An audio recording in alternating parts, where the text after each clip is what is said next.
Mirë se vini në kanalin ton, mos harroni të bëni subscribe dhe të klikoni si përzdiles për të marrë njoftimet më të reja. Faleminderit! Habit miku, të gjithë hani fiq, por askush nuk e di se çfarë i ndodh tensionit dhe zemrës. Sipas ekspertëve, shqiptarët vuajnë më së shumti nga tensioni, i njohur ndryshe me emrin mjekësor hipertensioni ose tensioni i lartë i gjakut. Tensioni i lartë mund të jetë shkatërrimtar për zemrën, trurin dhe veshkat. Përpos kësaj, tensioni i lartë i gjakut shkakton edhe komplikacione të tjera të rënda në lëvizjen e gjymtyrëve. Ai trajtohet gjithashtu me medikamente, por edhe nëpërmjet një regjimi të shëndetshëm ushqimor, i cili nuk përfshin as pak ushqime të shpejta dhe të përpunuara. Frutat dhe njëkohësisht perimet janë ndër më të rekomanduarat për të ulur tensionin e gjakut. Një prej tyre është fiku, një frut të jetë i ëmbël, i cili shijohet i freskët, por edhe i thatë. Fiku rekomandohet për uljen e tensionit të gjakut, kundër konstipacionit dhe në të mirë të tretjes. Ai gjithashtu është një nga burimet më të mira të kalciumit, një mineral i nevojshëm për shëndetin tuaj të tretjes.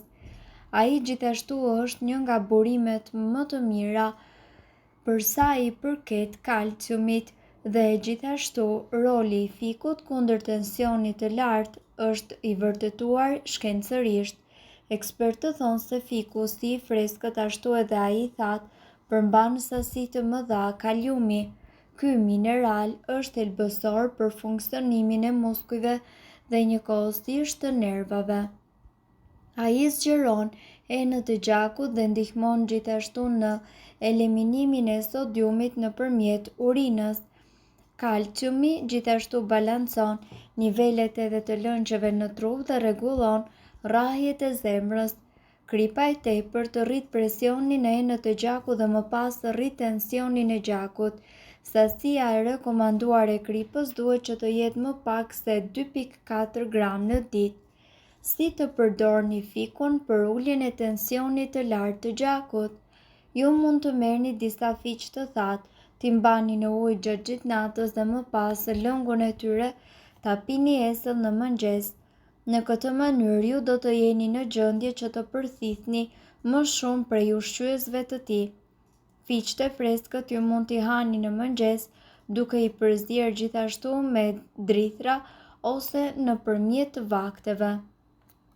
Koha më e mirë për të ngrënë fiq është pikërisht në mëngjes, pasi ato do të pastrojnë sistemin tuaj të tretjes dhe njëkohësisht pastrimi i sistemit tretës është një nga veçoritë më unike të këtyre frutave të ëmbël të verës.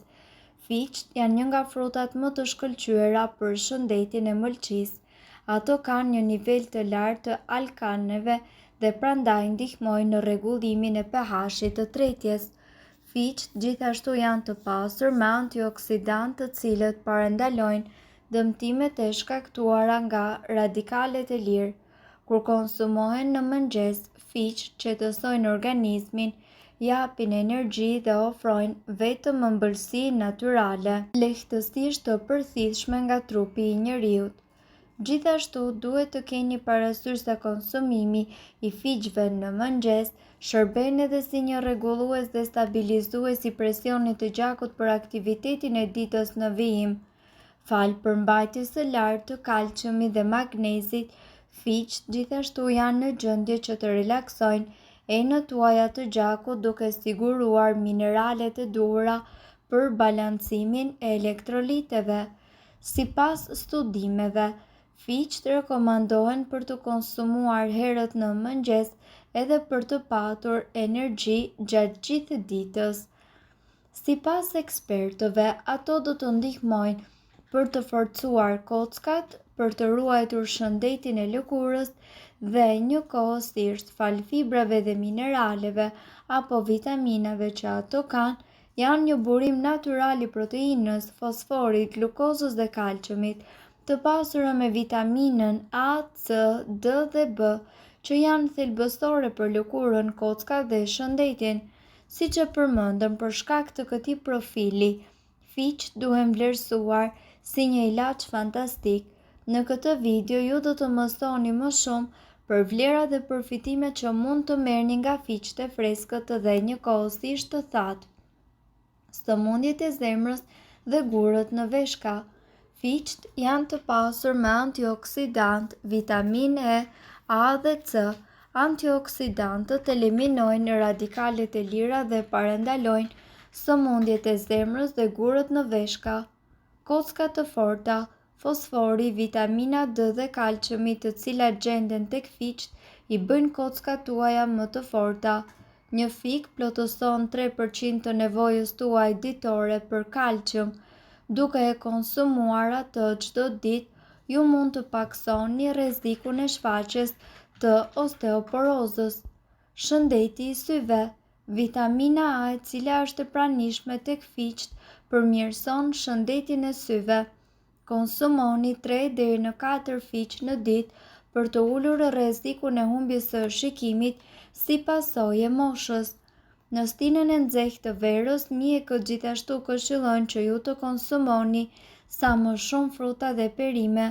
Një nga frutat sezonale është fiku, i cili është një frut mjaft i shijshëm. Sipas ekspertëve, fiqt janë të përbërë nga një numër i madh i mineraleve, fibrave dhe sheqernave natyral, të cilët ndihmojnë për një funksionim sa më të mirë të proceseve në organizëm. Ato përmbajnë magnez, kalcium, hekur, vitaminë A dhe K, si edhe një numër të madh të antioksiduesve.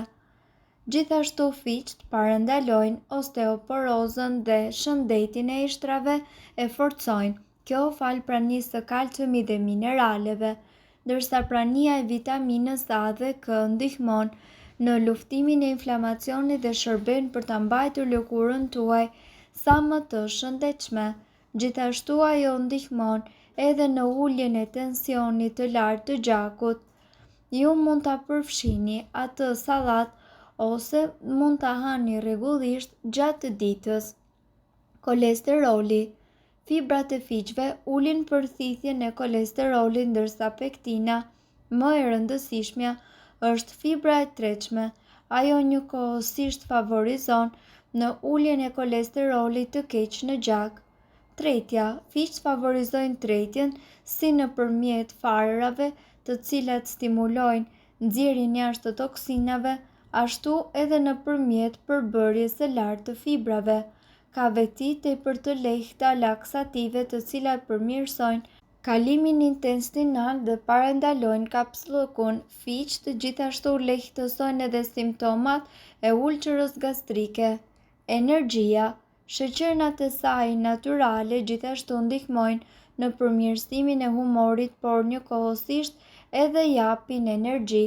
Përveç kësaj, sipas një studimi më të fundit, zvogëlojnë edhe nevojën për insulin, duke rregulluar gjithashtu nivelin tuaj të sheqerit në gjak dhe si pasojë, fiqt janë të këshillueshëm për ata të cilët vuajnë nga diabeti. Mirëpo duhet të dini, informacionet në këtë video kanë për qëllim të plotësojnë dhe të mos zëvendësojnë këshillat e mjekut tuaj dhe nuk kanë për qëllim të mbulojnë të gjitha përdorimet të mundshme, masat paraprake, ndërveprimet ose efektet negative. Informacionet në këtë video mund të mos i përshtaten rrethanave tuaja shëndetësore, prandaj para përdorimit konsultohuni me mjekun tuaj. Nëse doni të dëgjoni video tona që ne postojmë çdo ditë, kliko subscribe. Juftojmë gjithashtu të bëni like në video tona nëse i keni dëgjuar dhe pëlqyer ato. Faleminderit që e pat videon ton. Shpërndajeni këtë video në profilin tuaj në mënyrë që të informohen edhe shokët tuaj. Faleminderit. Nëse ndonjë prej këtyre përbërësve ju shkakton alergji, e mira është që të mos i përdorni këto receta të mjekësisë alternative.